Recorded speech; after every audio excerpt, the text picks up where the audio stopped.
You don't deserve to sit with us. My sister's voice sliced through the buzz of Lodo's finest restaurant in Denver, her sneer as sharp as the crystal glasses on the table. I'm Vanessa Porter, 27, adopted at 5, and for 22 years. I've been the outsider in my own family. The chandelier light caught the smug faces of my parents and brother as they laughed, their mockery echoing in my ears. I clutched my purse, my face burning, as diners nearby turned to stare. She shoved the check toward me, $3,288 for their lavish steaks, imported wine, and desserts they ordered just to flex. Pay it, she demanded, her tone dripping with contempt.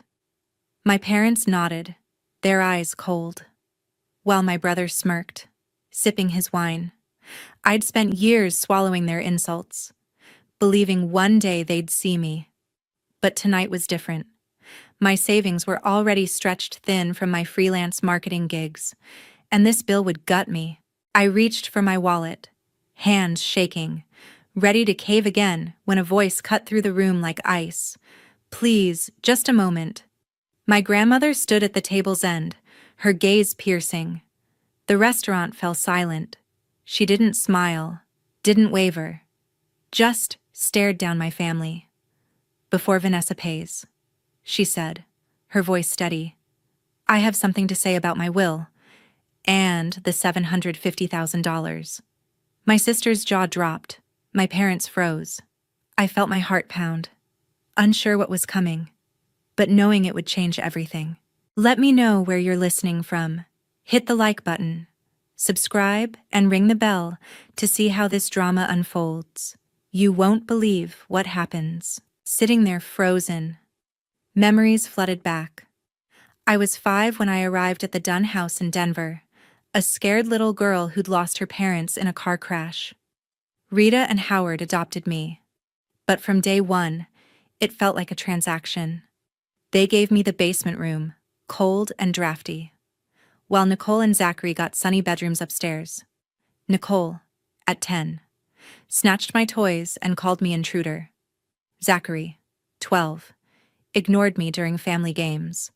School clothes were Nicole's old ones, faded and too big, while she got new outfits every season. Howard said it built character. Rita nodded, saying resources were limited, but I saw the vacations to Aspen, the ski trips near the Rocky Mountains they took without me. At 12, I asked for art classes. They laughed, saying focus on chores. Nicole got piano lessons, Zachary soccer camp. I worked after-school jobs to buy supplies, dreaming of marketing one day. By 18, community college was on loans because they claimed no money. Yet Nicole's private university tuition was paid in full. Her real estate career launched with their help. Zachary's banking degree came easy, funded without question. I moved out at 21, scraping by as a freelance marketer, landing gigs through grit alone, no family support, just their occasional calls demanding favors. Now 27. I'd built a client base, but tonight's bill would crush it. Back at the table, Grandma Gladys's words hung heavy. She continued, her tone unyielding. That trust fund was for Vanessa's care, education, future, but you, Rita and Howard, siphoned it off. $750,000 transferred to your accounts. Rita's fork clattered. Howard shifted, face paling. We used it for the family, Rita muttered. Gladys shook her head. No, bank records show it went to Nicole's car payments and Zachary's grad school fees, vacations, renovations, none for Vanessa. Nicole leaned forward, eyes flashing. She didn't need it. She's always been fine on scraps. Zachary nodded, adding, this is exaggeration. We treated her okay. Howard cleared his throat. Let's not air dirty laundry here. But the diner's phones were out, capturing every word. Whispers spread. Gladys ignored them, her voice rising. You committed fraud. Stole from a child while pretending to care. Rita's eyes welled up. We raised her, that's worth something. Nicole slammed her hand down. You're senile, Grandma. We'll fight this. Zachary tried calm. Think about it. Splitting fair would keep peace. Howard agreed. We can discuss privately. But Gladys stood firm. No discussion. The will changes tonight. My lawyer has the papers. The table erupted. Nicole yelled about entitlement. Zachary accused manipulation. Rita pleaded family unity. Howard threatened legal action. I sat silent, pulse racing, as chaos unfolded. Strangers stared, some filming openly. The manager hovered, unsure. Finally, Gladys turned to me. Vanessa, we're leaving. Thomas is outside. We stood, her arm linking mine. Nicole blocked the way briefly, hissing, This isn't over. But Gladys pushed past. Outside, cool Denver air hit my face. Her car waited, driver ready, as we drove toward her home near the Rockies. My phone buzzed with texts. Nicole, you'll regret this. Zachary, talk sense into her. Rita, come back, we can fix it. Howard, don't be stupid. I silenced it, heart pounding. Lindsay called then. Saw the video online already. People are sharing. I'll dig up those old emails you mentioned. We can use them. Her voice steadied me. At Grandma Gladys's house, she poured tea. I've watched this for years. Tonight ends it. I nodded, still processing. The Kwai revelation burned. They'd profited from my loss, spent my future on theirs. Anger mixed with hurt. But Grandma Gladys's resolve gave hope, for the first time. Someone fought for me. Gladys's voice sharpened as she pointed at Nicole. You led the charge. Locked Vanessa in closets during playdates. Spread rumors at school that her parents abandoned her because she was defective. And when she won that art contest at 15, you shredded her certificate, claiming it was an accident. Nicole's face twisted. She pushed her plate away. That was kid stuff. Get over it. Gladys shifted her gaze to Zachary. You enabled it. Laughed when Nicole tripped Vanessa during family hikes near the Rockies. Pretended not to notice her missing lunches. Borrowed from her fund for your brokerage license exam fees. Then bragged about your Wall Street dreams while she flipped burgers to pay rent. Zachary straightened his collar. I had no clue about any fund. This sounds made up. Then Gladys locked eyes with Rita and Howard. You masterminded the theft, signed the adoption papers for the payout, then funneled $750,000 into your pockets. Used it for Nicole's sorority dues, Zachary's European study abroad. Even that cabin remodel you never invited Vanessa to. Rita's napkin crumpled in her fist. It was for household expenses. We earned it raising her. Howard nodded vigorously. Precisely. Every penny went to family needs. Gladys's tone dropped colder. Lies. I have the wire transfers. Every withdrawal documented. You violated trust laws. Turned her inheritance into your luxury. Nicole bolted upright. You're delusional. We'll drag you to court for this nonsense, Zachary added. Absolutely. No judge will buy your story. Rita's voice cracked. Mother, reconsider. We're your blood. Don't tear us apart over her. Howard leaned in. We can settle this quietly. No one wants a scandal. But murmurs rippled through the restaurant.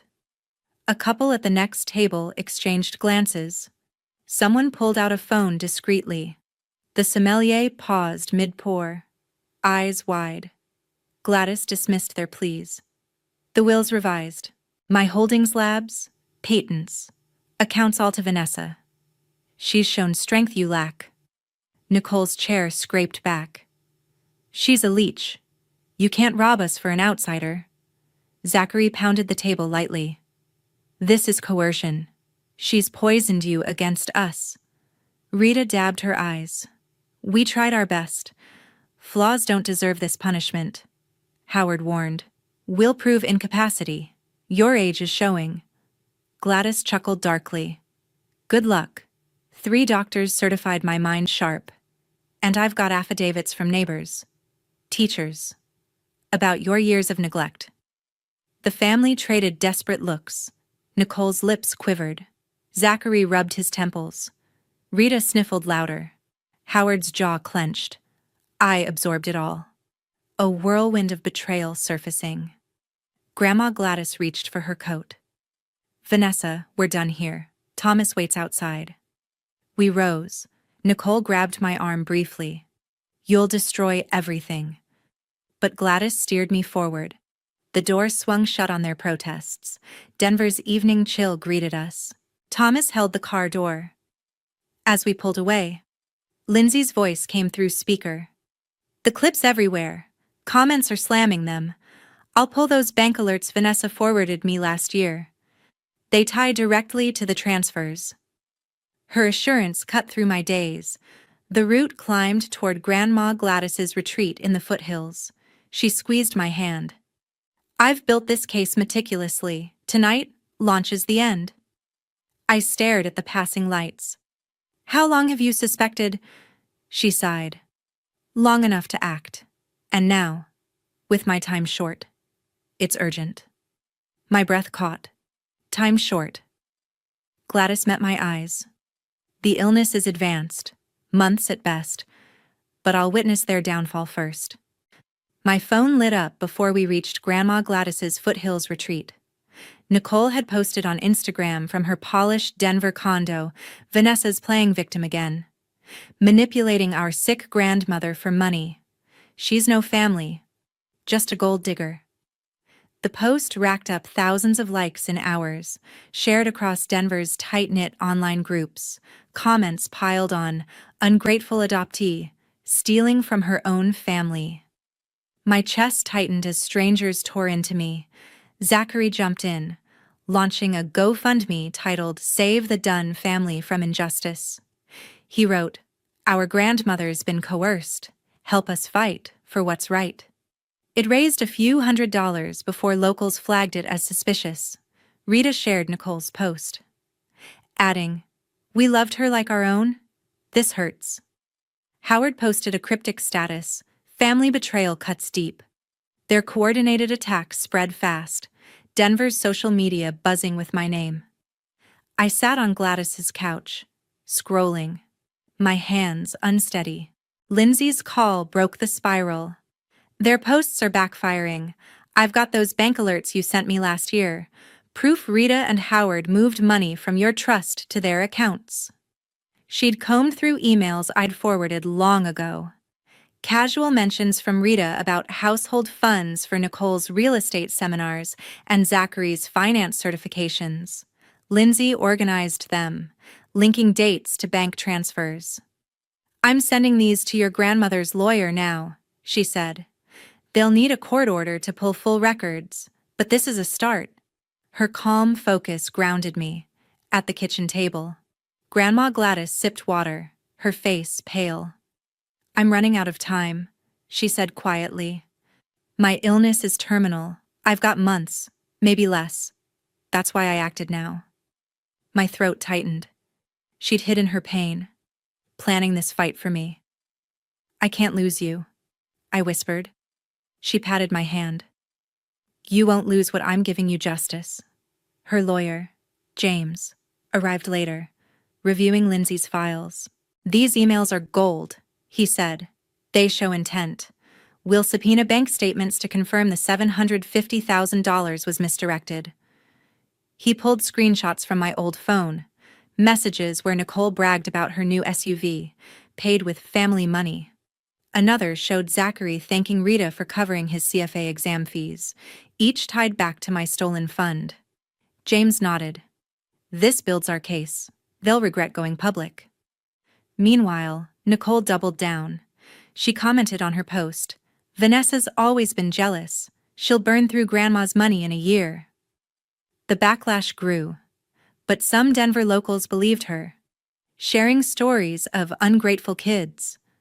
Zachary posted a photo of Rita crying, captioned, "This is what Vanessa's done to us." My stomach churned. They were painting me as the villain. twisting years of their neglect into my greed. Lindsay texted updates. Found a 2015 chat where Nicole mocked your college loans, sending it to James. Her evidence piled up, each piece a shield against their lies. I forwarded her a thread where Howard dismissed my freelance pitches as hobby nonsense while funding Nicole's startup. Grandma Gladys watched me, her eyes sharp despite her frailty. "They're desperate," she said. "Keep fighting, you're not alone." That night, Nicole booked a slot on a Denver morning show, aiming to sway public opinion. She sat under studio lights, her voice rehearsed. "We raised Vanessa with love, but she's turned on us, manipulating our grandmother's illness." The host, a seasoned journalist, pressed her. "Bank records suggest you used funds meant for Vanessa's care. Care to comment?" Nicole faltered, her smile cracking. "That's a misunderstanding." The host cut her off.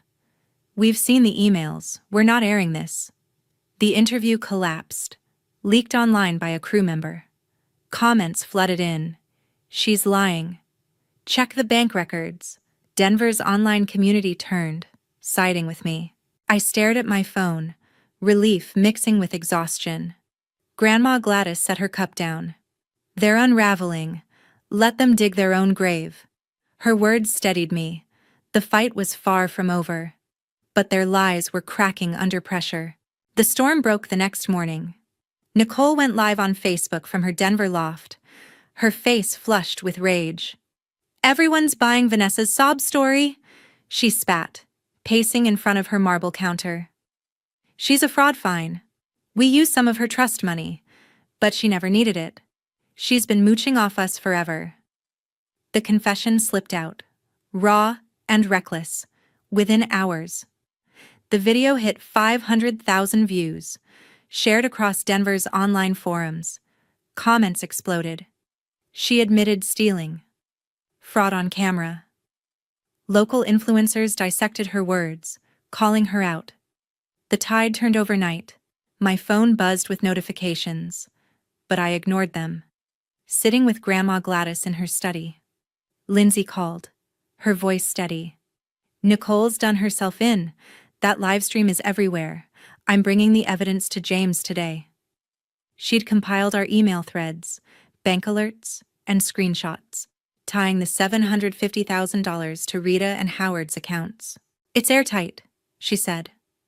I exhaled, feeling the weight shift. Days later, we faced the Dunn family in a Denver courtroom. The judge, a no-nonsense woman in her 60s, scanned the room. I sat beside James, Lindsay behind me, her notes ready. Nicole slumped at the defense table, her confidence gone. Zachary avoided my gaze, fidgeting. Rita and Howard sat rigid, their lawyer whispering urgently. James stood, calm and precise. "Your Honor, the evidence is clear. The defendants misappropriated $750,000 from Vanessa Porter's trust fund, intended for her care. Bank records confirm transfers to their personal accounts for luxury purchases and education fees." He presented Lindsay's compiled emails, showing Rita's references to family funds used for Nicole's seminars and Zachary's certifications. Lindsay took the stand, her voice firm. "I reviewed Vanessa's old correspondence. It matches the bank alerts, proving the money was diverted." The clincher was Nicole's live stream, played on a courtroom screen. Her own words echoed. "We used some of her trust money." The judge's eyes narrowed. The defense lawyer stammered. Claiming emotional distress skewed Nicole's statement, but the judge cut him off. "This is a public admission of misappropriation."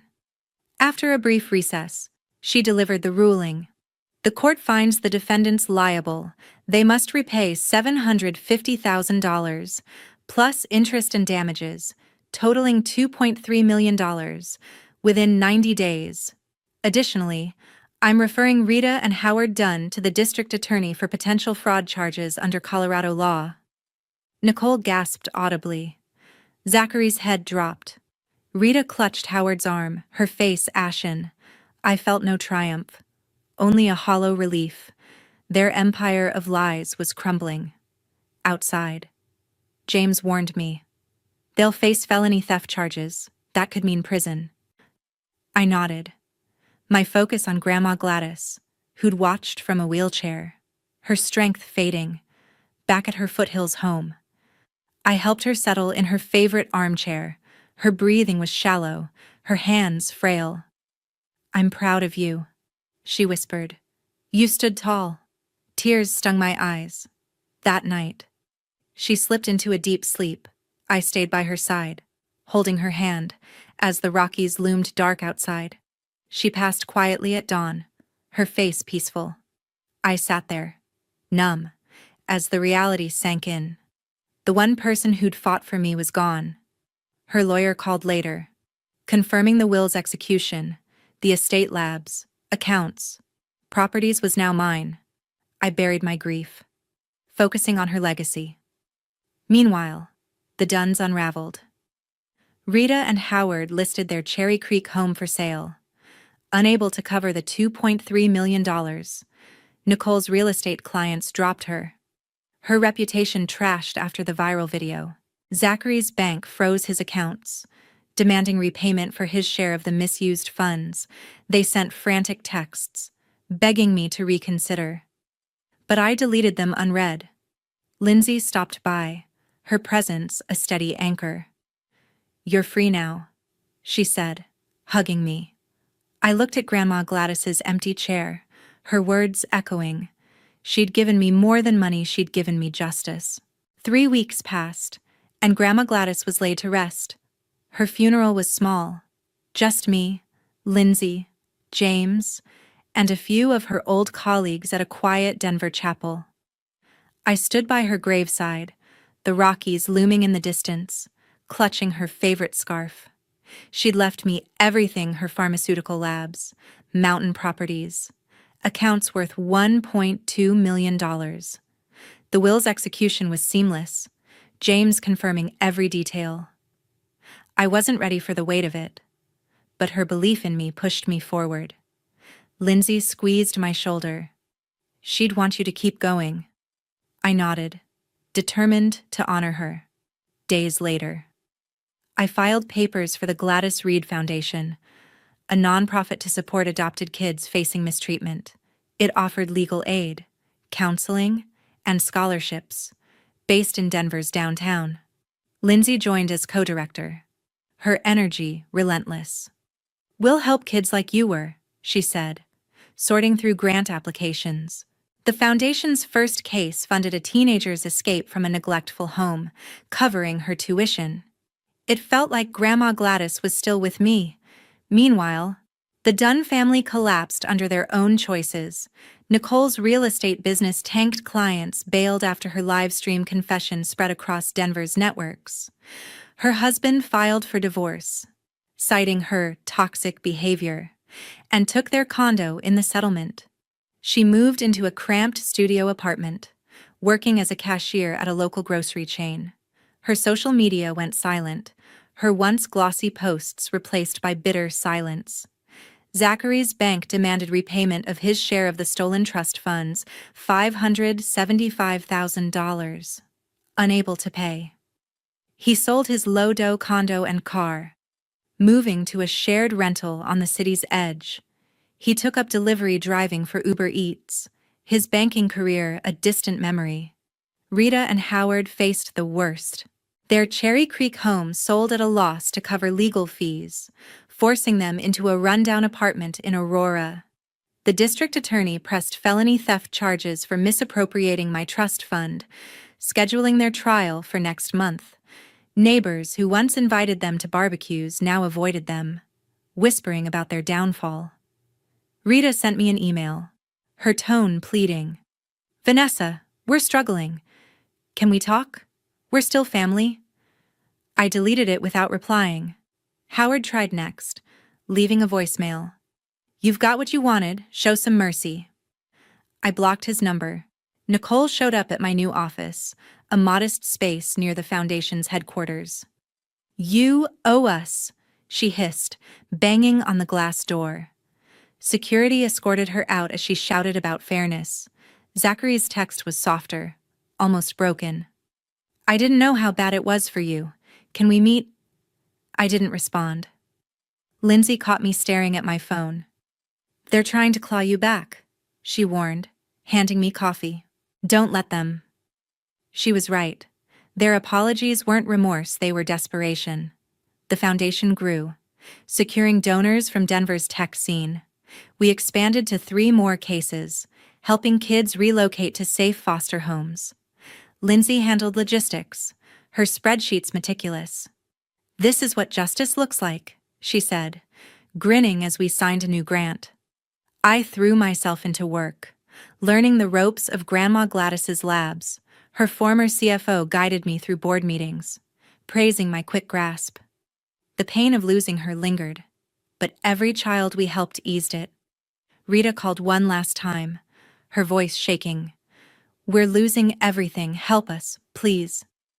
I hung up, my resolve firm. Their choices had carved this path. Not mine. Lindsay and I met at a downtown cafe, toasting to the foundation's first milestone 10 kids supported. You're building something real, she said. I looked out at Denver's skyline, feeling a flicker of peace. Grandma Gladys's legacy wasn't just money, it was a chance to rewrite futures. Starting with mine. Months after the funeral, I drew a final line. I blocked Nicole's number, deleted her emails unopened, and cut off Rita, Howard, and Zachary from every platform. Nicole tried one last time, showing up at the Gladys Reed Foundation's Denver office, her face drawn. We're blood. Vanessa. She pleaded through the glass door. Give us a chance. I shook my head. You had 22 years. You chose to hurt me. Security led her away, her voice fading. I turned back to my desk, unshaken. The Dunn family's world kept collapsing. Rita and Howard stood trial in Denver for felony theft, their misappropriation of my $750,000 trust fund undeniable. The judge sentenced them to 2.5 years in prison, a standard penalty under Colorado law for embezzlement over $100,000. Their Aurora apartment sat empty, their belongings auctioned to cover debts. Neighbors who once admired their Cherry Creek status now shunned them, their names synonymous with greed. Nicole's life unraveled further. Her ex-husband's lawyer won full custody of their son, citing her instability after the viral confession. She worked double shifts at a grocery store, her real estate license revoked, her social circle gone. Posts on local Denver forums mocked her fall, calling her the trust fund thief. Zachary scraped by, delivering food on a borrowed bike after his car was repossessed. His banking credentials meant nothing without connections, and his health faltered under stress, his pride keeping him from better jobs. The community turned its back, their once polished image shattered. I focused on building forward. The foundation expanded, now aiding 20 adopted kids across Colorado with safe homes and scholarships. Lindsay, still co-director, beamed at our latest grant approval. You're changing lives, she said over coffee in a low-dough cafe. I took on Grandma Gladys's labs, leading board meetings with growing confidence. A new client, a Boulder tech startup, hired me for a marketing campaign, boosting my freelance income to cover a modest downtown apartment. The skyline view grounded me, a reminder of my new start. One evening, Lindsay handed me a letter from Rita, forwarded through a mutual contact. Vanessa, we're broken. Please help. It read. I tore it up, feeling no guilt.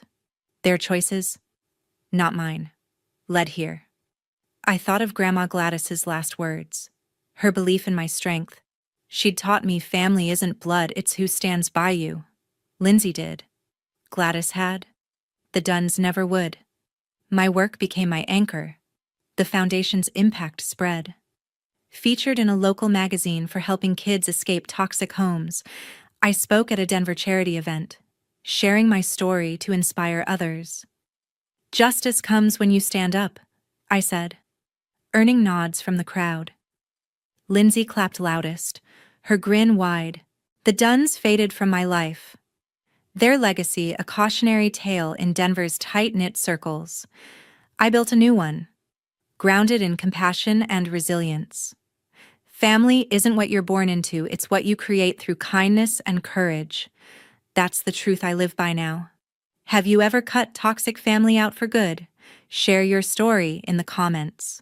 Like, subscribe, and hit the bell to join our journey of real-life triumphs. "You're being ridiculous, Mia. Eric needs this more than you do," my mom said, waving the deed in my face during what was supposed to be a joyful housewarming party. "He has a family to support. What do you have? Just yourself." The words hit me like a slap across the face. I stood there in the kitchen of the house I'd spent my entire life savings on, struggling to breathe as my world crumbled around me. My name is Mia Reynolds, and at 33, I never imagined I'd be betrayed by my own family like this. As a nurse at Memorial Hospital, I'd spent the last 10 years working double shifts, picking up extra hours in the ICU, and saving every penny I could. When my parents faced foreclosure on their old house, I stepped in with my life savings, $175,000, to help them buy a new place. The agreement was crystal clear. The house would be in my name since I provided the down payment. But apparently, agreements don't mean much to my family. My stepbrother Eric, my mom's golden child from her second marriage, stood there with his usual smug grin. He'd never contributed a dime to our parents' well-being, always too busy finding himself while jumping from one failed business venture to another. But now, at 38, he suddenly had a wife and a baby on the way, which apparently made him more deserving of my investment. "We've already filed the paperwork," my stepdad George chimed in, not even looking me in the eye. "The house is in Eric's name now. You should be happy. You're helping your brother start his family." The casual way he dismissed my sacrifice made my blood boil. The beautiful colonial-style house I'd fallen in love with, the one I'd imagined as a gathering place for family holidays and celebrations, was being handed over to someone who hadn't earned it. Looking around the room at the faces of extended family and friends who'd come to celebrate, I could see the awkward glances and whispered conversations. My Aunt Sarah, who'd always been more of a mother to me than my own mom, stood in the corner shaking her head in disbelief. My best friend Rachel, who'd watched me work myself to exhaustion to save that money, gripped her glass so tight I thought it might shatter. "This isn't right," I managed to say, my voice trembling with a mix of anger and hurt. "That money was everything I had. We had an agreement." "Oh, stop being so dramatic," my mom sighed, rolling her eyes. "You're a nurse. You'll save it up again. Eric needs a stable home for his baby. It's not like you have anyone to provide for." That's when something inside me snapped. Years of being the responsible one, the reliable one, the one who always sacrificed for others, came crashing down. As I looked at their entitled faces, I knew this wouldn't end here. They had no idea what I was capable of when pushed too far. Growing up, I always knew I was different from Eric in my parents' eyes. After my dad passed away when I was 6, my mom remarried George within a year.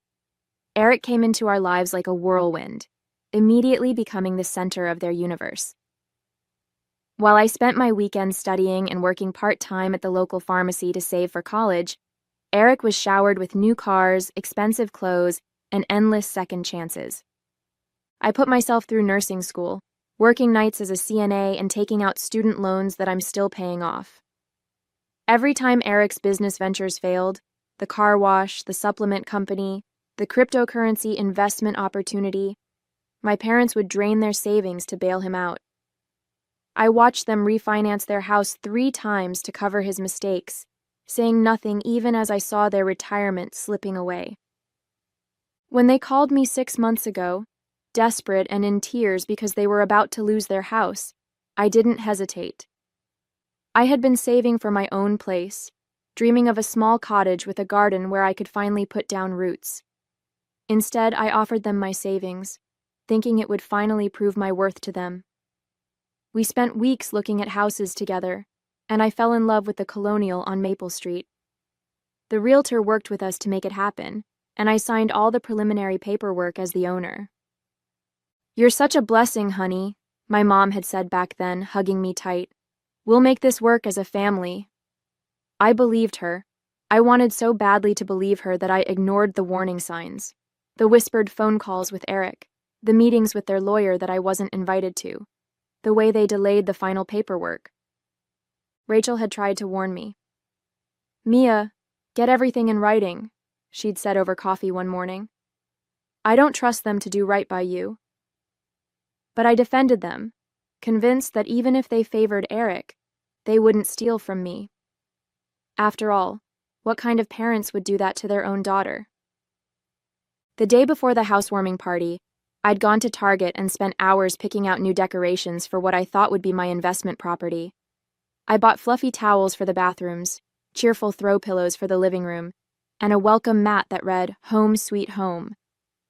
Now all those items felt like cruel jokes, scattered around a house that had been stolen from me. Standing in that kitchen, watching Eric parade around like he'd earned any of this, I thought about all the nights I'd worked in the ICU, the holidays I'd missed, the relationships I'd put on hold, the vacations I'd never taken, all to save that money. They hadn't just stolen my savings, they'd stolen years of my life. As the party continued around me, my head was spinning. Guests were starting to leave, offering awkward congratulations to Eric while avoiding eye contact with me.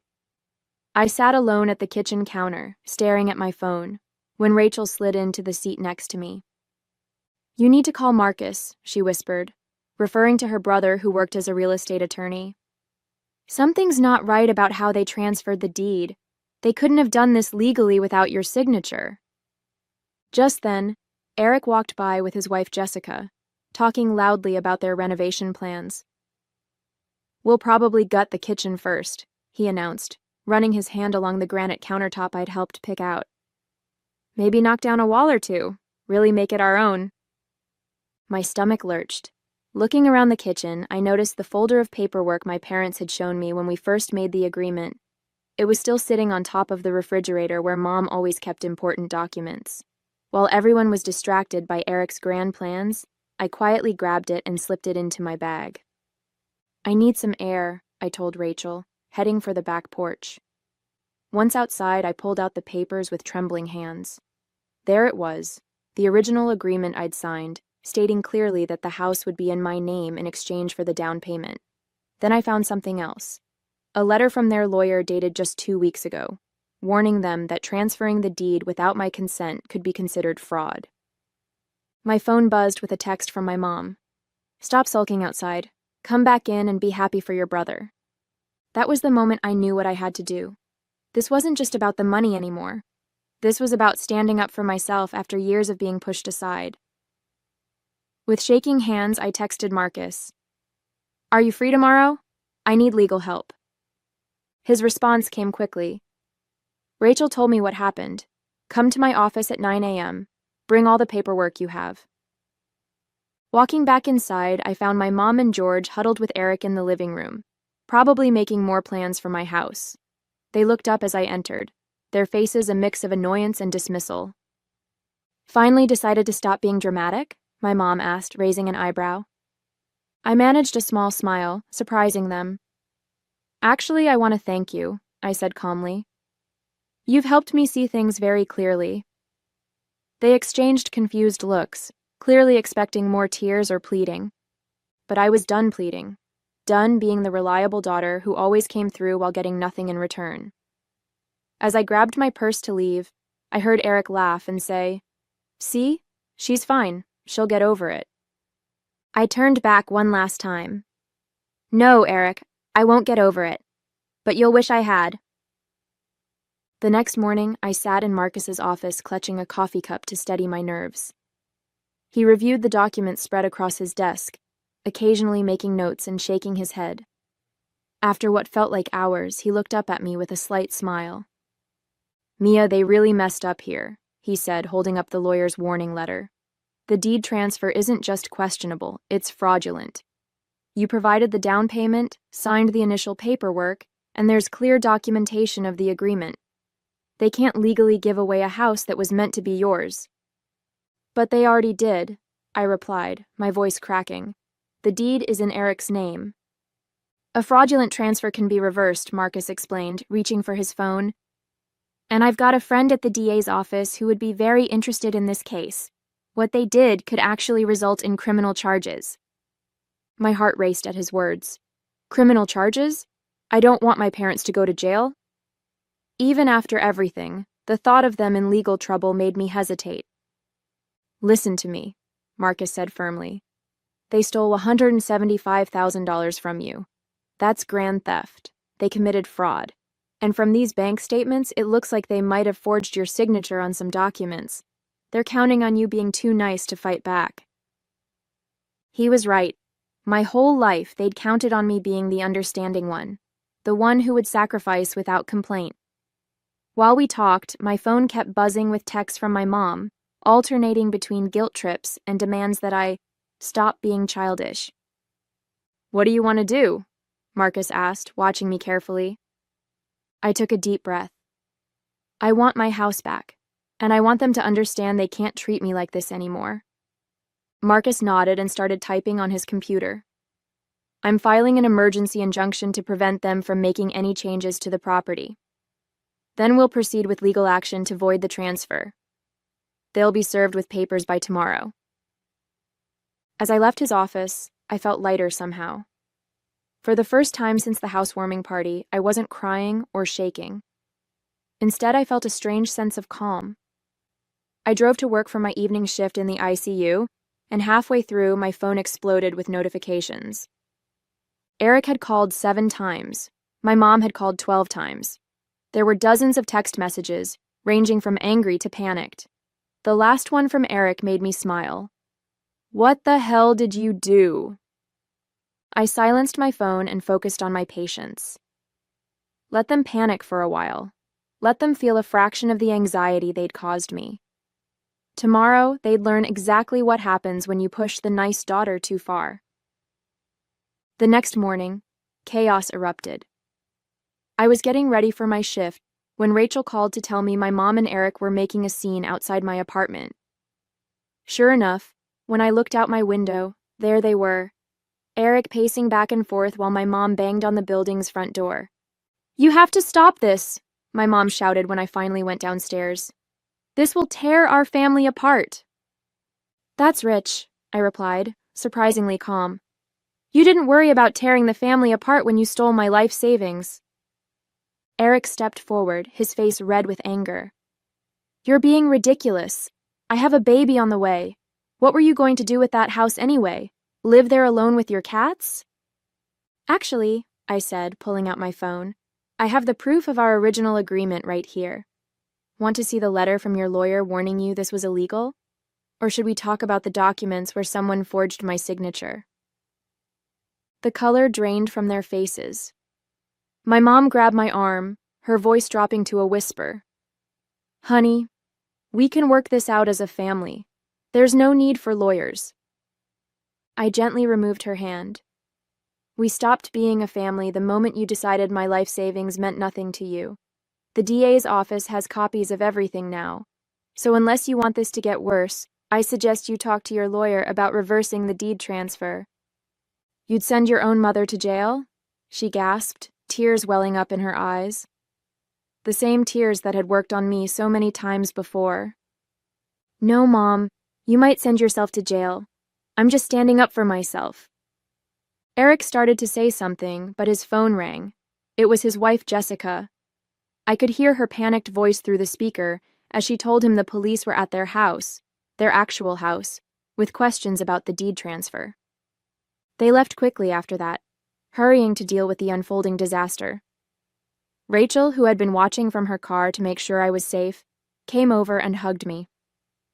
I've never seen you stand up to them like that, she said proudly. I've never had proof of their manipulation before, I replied. Always just my word against theirs. But this time, I have everything in writing. Later that day, Marcus called to tell me Eric and my parents' lawyer had reached out. They wanted to settle. Not only would they transfer the house back to me, but they'd also pay my legal fees and additional damages. The threat of criminal charges had finally made them realize I wasn't backing down. "Should we take the deal?" Marcus asked.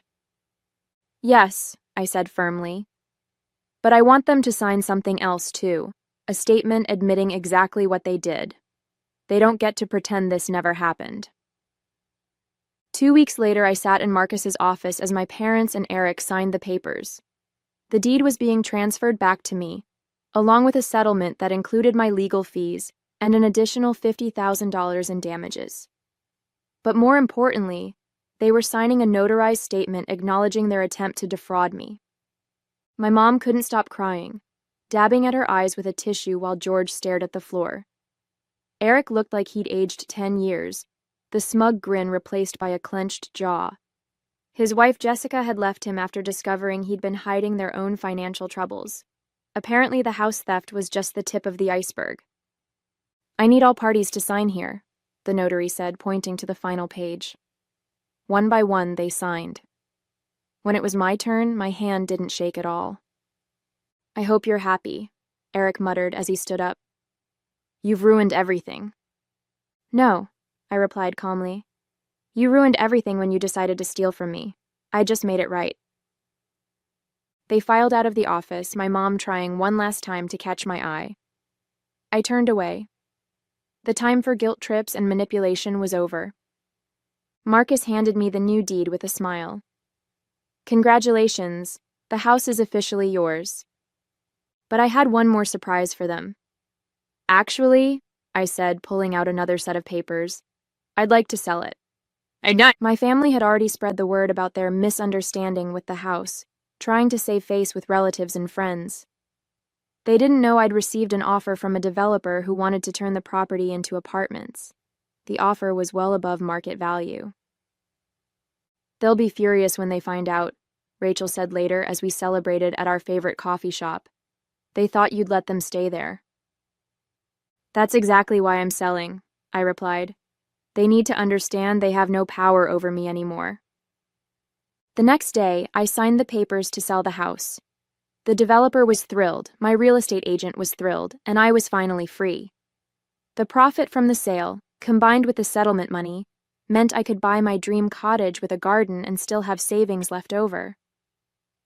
As I drove away from the closing, my phone buzzed with a voicemail from my mom. She was crying, saying she'd heard about the sale, begging me to call her back. I deleted it without listening to the end. Some might call it cruel, but I call it boundaries. For the first time in my life, I wasn't going to set myself on fire to keep them warm. Let them figure out their own lives. I had a cottage to furnish and a garden to plant. The weeks after selling the house were transformative.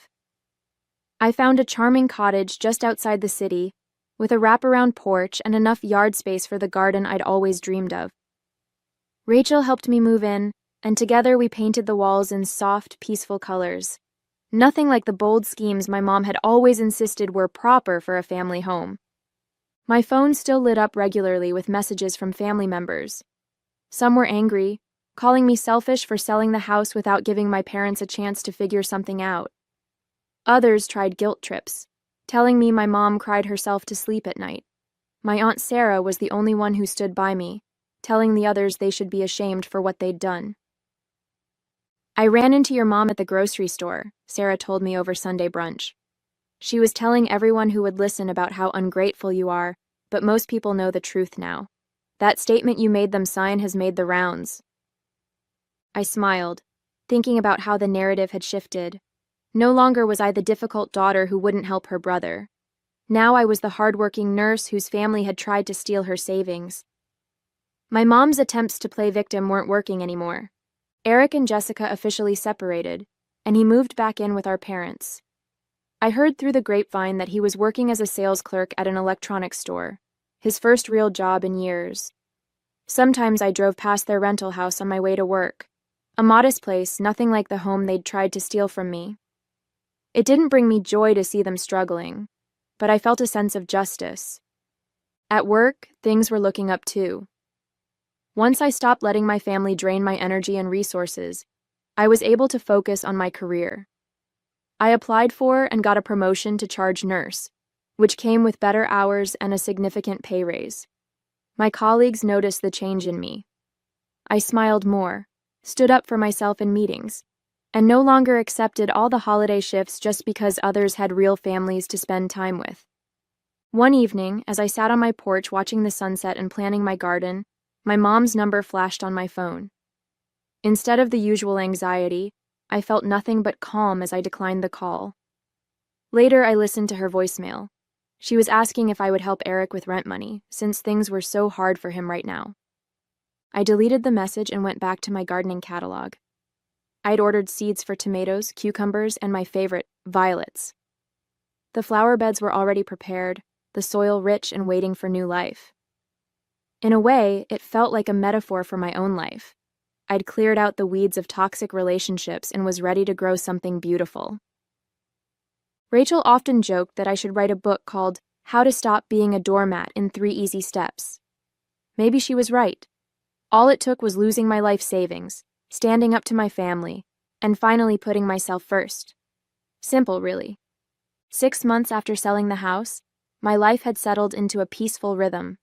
My garden was thriving, with the first tomatoes ripening on the vine and violets blooming in neat rows. I'd made friends with my neighbors, joined a local book club, and even started dating again. Something I'd put off for years because my family demanded so much of my time and energy. The family drama hadn't completely disappeared, but I'd learned to manage it differently. My mom still tried to reach out regularly, especially when they needed money. Each time, I stuck to my boundaries. "I'm not in a position to help," I'd say calmly, no matter how many tears or guilt trips followed. The phrase became my shield, protecting me from their manipulation. Eric's situation had gotten worse. Jessica filed for divorce, and the baby, my nephew, lived primarily with her. She'd discovered Eric had taken out credit cards in her name, leaving her with massive debt. When she came to me for advice, I connected her with Marcus, who helped her navigate the legal mess. It felt good to help someone who genuinely deserved it. One Sunday morning, while I was tending to my garden, a familiar car pulled into my driveway. My mom stepped out, looking older and more tired than I remembered. She'd shown up unannounced, probably hoping to catch me off guard. "Your garden is beautiful," she said softly, hovering by the fence. "You always did have a way with plants." "Thank you," I replied, continuing to work with my plants.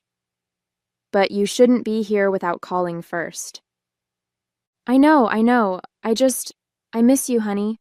And I wanted to tell you that your father and I are selling our house. We can't afford it anymore, and Eric's expenses." She trailed off, looking at me hopefully. I stood up, brushing dirt from my knees. "Mom, I'm not giving you money. That chapter is closed." "I wasn't asking for," she started, then stopped herself. "Okay, maybe I was. But can you blame me for hoping? You're doing so well, and we're your family." "Family doesn't steal from family," I said firmly. "Family doesn't forge signatures or try to justify theft because one child deserves it more. You made your choice, Mom. Now you're living with the consequences." She left in tears, but I didn't feel guilty. Instead, I felt proud of maintaining my boundaries. Later that evening, I hosted a small dinner party for Rachel, Sarah, and some friends from work. As we sat on my porch drinking wine and watching fireflies dance in my garden, I realized something profound. This was what family really looked like. It wasn't about blood or obligation. It was about choice, respect, and genuine care for each other. "To boundaries," Rachel toasted, raising her glass with a knowing smile. "To growth," I added, thinking of my flourishing garden and my even more flourishing spirit. A year has passed since I stood up to my family, and the transformation in my life still amazes me. My cottage has become a sanctuary, filled with peace and warmth that I never felt in my family's presence. The garden produced so many vegetables last summer that I started donating extras to the local food bank. Sometimes I think about how my mom used to mock my obsession with gardening, calling it a waste of time. Now it brings me joy and helps others too. My career has flourished without the constant drain of family emergencies. I was recently promoted to nursing supervisor, and my colleagues often comment on how much more confident I've become. I no longer apologize for taking vacation days or saying no to extra shifts when I need rest. Setting boundaries at home taught me to set them everywhere else, too. Rachel jokes that I'm becoming a bit of a local legend at the hospital. New nurses seek me out for advice, not just about patient care, but about standing up for themselves in difficult situations. Last week, a young nurse thanked me for helping her find the courage to leave an abusive relationship. "If you could stand up to your whole family," she said, "I can stand up to one person." My parents and Eric still struggle, but that's no longer my burden to bear. They made their choices, just as I made mine.